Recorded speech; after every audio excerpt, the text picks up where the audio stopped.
Damos la bienvenida en el estudio de los desayunos de 24 horas a Felipe Rivadeneira, presidente del directorio de la Federación Ecuatoriana de Exportadores. Buenos días, Felipe. Bienvenido. Un gusto estar acá. Saludos a todos quienes nos están viendo. Bueno, en la última reunión de la Alianza del Pacífico en Lima, se determinó que este año es el año en el que el Ecuador finalmente será aceptado como miembro de la organización. Y eso ha causado diversas reacciones en nuestro país. Desde la Federación de Exportadores, ¿cuál es la posición frente a esta alternativa, a esta posibilidad que se presenta? Bueno, yo creo que han sido buenas noticias. El hecho de que si tú te pones a pensar en la línea del tiempo, hace 2 años nuestros gobiernos salían en fotos con gobiernos que prácticamente proponen temas totalitarios, donde no hay libertades, donde no hay apertura comercial, donde no hay respeto a la democracia.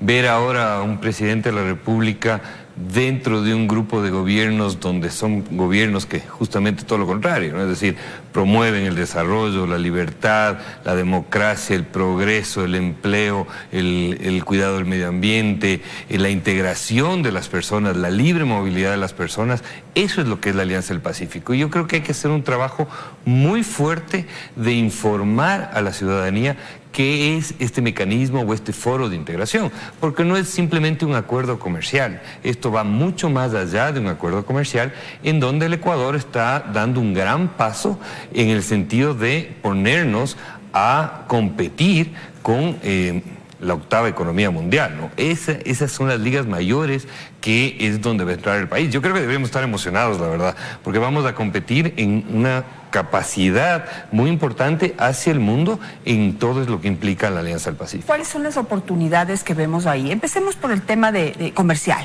que digamos que es el más amplio dentro de la organización. ¿Cuáles son esas oportunidades que se ven, por ejemplo, desde la Federación de Exportadores?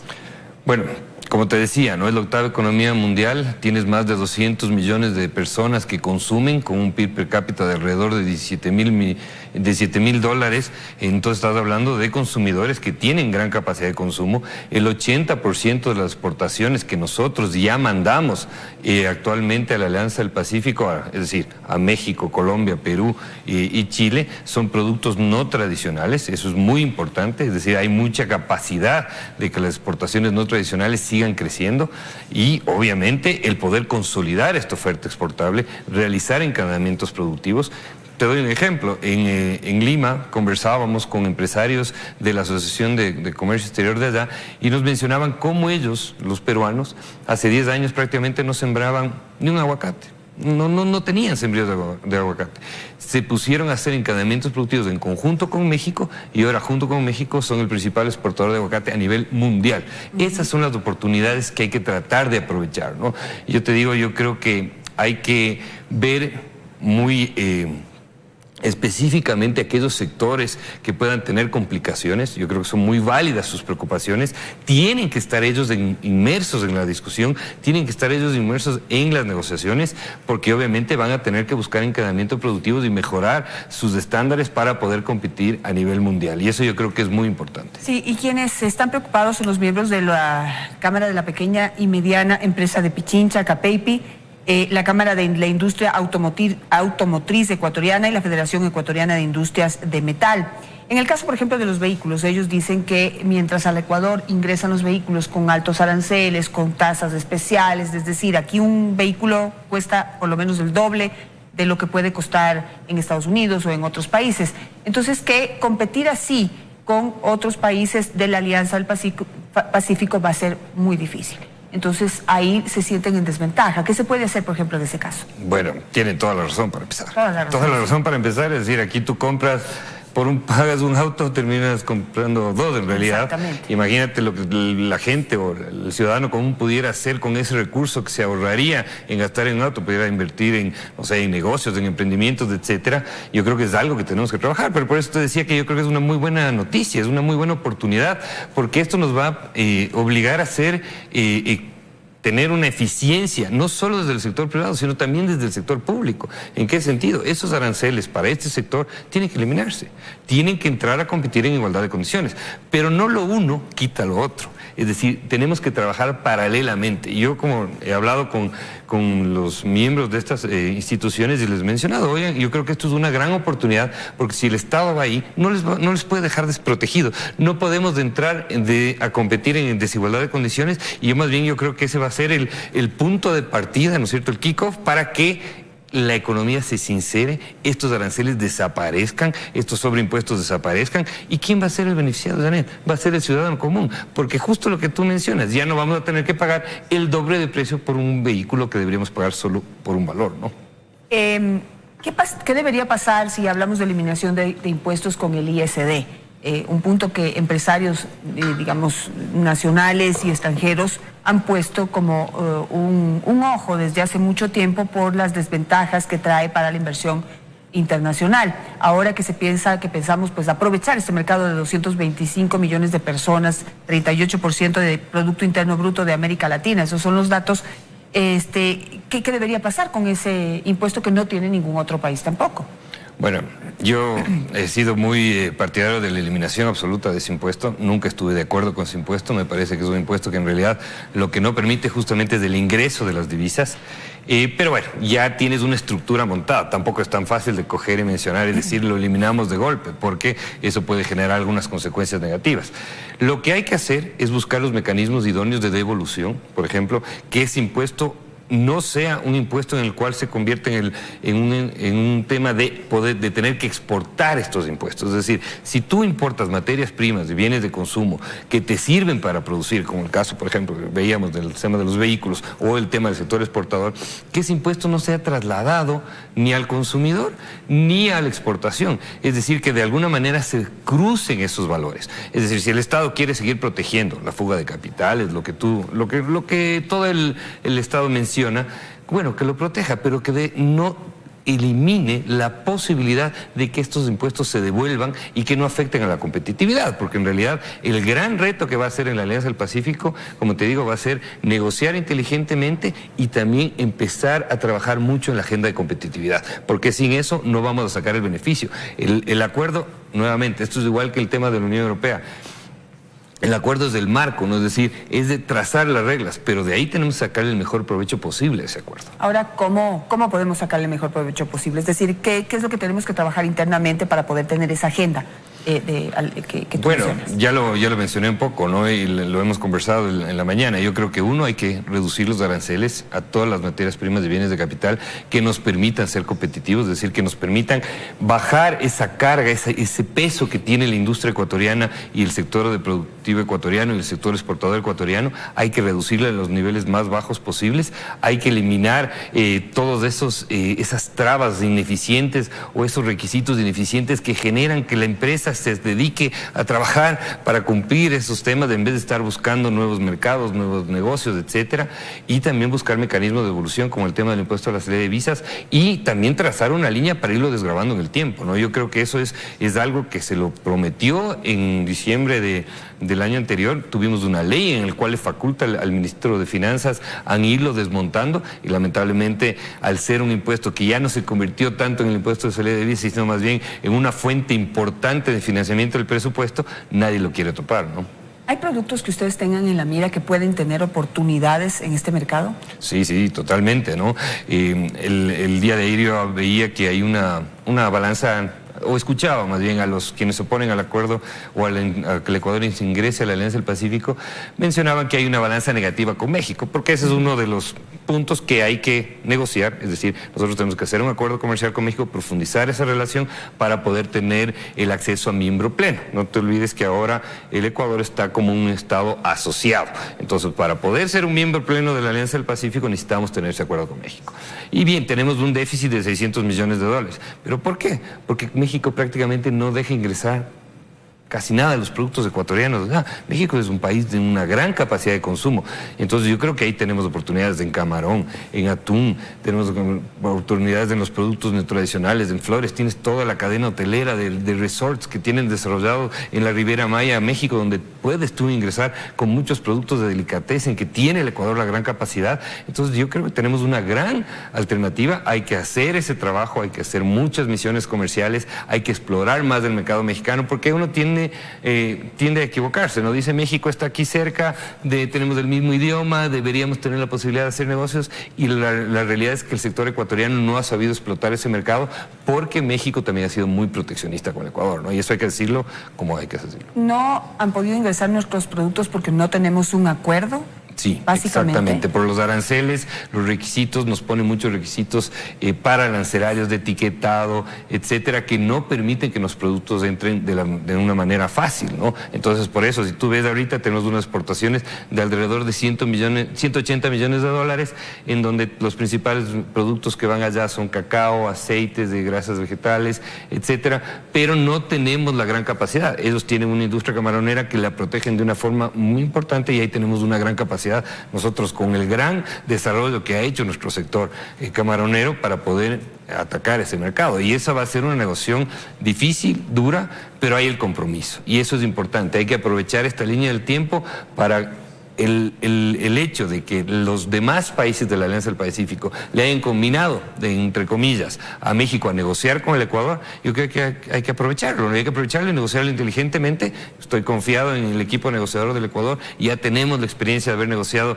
con un monstruo como era Europa, 28 países de destino. Entonces yo creo que podemos sacarle un gran provecho a la negociación con México. En este punto quisiera recordar quiénes son los miembros de la Alianza del Pacífico. Son Colombia, Perú, Chile y México, y Ecuador en este caso busca adherirse. ¿Cuál sería el proceso, ya que se pasó este requisito de que la alianza ya plantee la apertura a que el Ecuador sea un país miembro? La próxima cita es en el 2020 y va a ser en Chile. Entonces, ¿cuáles son las expectativas frente a esa próxima reunión? Bueno, yo creo que lo que tenemos que aquí es definir esos términos de referencia, es decir, los mecanismos para que el Ecuador vaya integrándose como miembro pleno. La declaración que hubo en Lima fue justamente eso, es decir, darle al Ecuador una especie como de fast track, es decir, como un camino rápido, expedito, para que el Ecuador pueda incorporarse de forma rápida a ese grupo. La foto, como te digo, es histórica, es decir, ver a los 4 presidentes y luego a nuestro presidente Moreno incorporarse a ese foro y levantar la mano y mencionar los 5, ¿no? Los 5 países, es decir, que ya se le está dando ese mensaje político al mundo de que el Ecuador ya es prácticamente un miembro pleno. Entonces tenemos, como te decía, también negociar con México el acuerdo e ir definiendo algunas cosas. Porque ¿cuánto tiempo podría tomar eso para poder ser ya miembros plenos? En teoría la intención es que en estos 6 meses, es decir, que para esta nueva reunión ya nos anuncie como miembro pleno.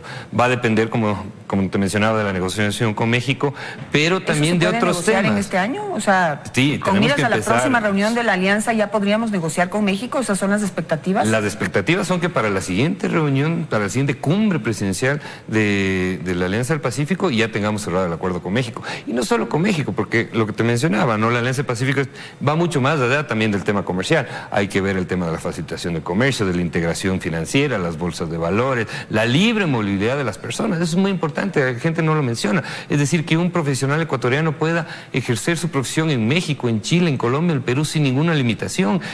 También tenemos que ver todos los compromisos ecológicos, de cambio climático, de economía circular, que se mencionaba.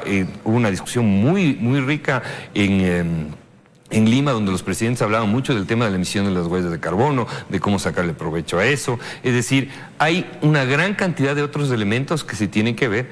El mensaje que le transmitiría a la ciudadanía es que no caigamos en el discurso de quienes se oponen a todo, porque ya sabemos que esto también es dar papaya a quienes sabemos, porque, claro, ya mencionan que va a haber se pone en riesgo la dolarización, etcétera, etcétera, ¿no? Y ahí hay que tener un poquito de memoria, ¿no? Yo te hago una contrapregunta, Janet. Dime tú, ¿qué empresa ha cerrado o qué empresa quebró después del acuerdo con la Unión Europea? Ninguno. ninguno. Esos mitos que nos quieren meter, que esos miedos que quieren generar quienes tratan de utilizar estos temas de apertura como plataforma política ya se han ido destruyendo, Más bien, en el tema de la Unión Europea, todos los indicadores son positivos, más de 22.000 nuevas plazas de empleo, hemos incorporado más de 1.000 empresas del sector exportador, ha crecido en más de 400 millones de exportación de la Unión Europea, es decir, todos esos resultados beneficiosos lo podemos sacar también de la Alianza del Pacífico y las inversiones. Eso es muy importante. El mundo ya nos ve de otra manera, estamos ahora con los países que, insisto, respetan, son serios, tienen gobiernos democráticos y eso genera mucha confianza y bulla positiva para el sector exterior donde necesitamos que vengan las inversiones. No sé si se podría decir que el Ecuador, que hoy tiene un mercado de 17 millones de habitantes, podría estar mirando ya ahora un nuevo mercado de 225 millones de habitantes.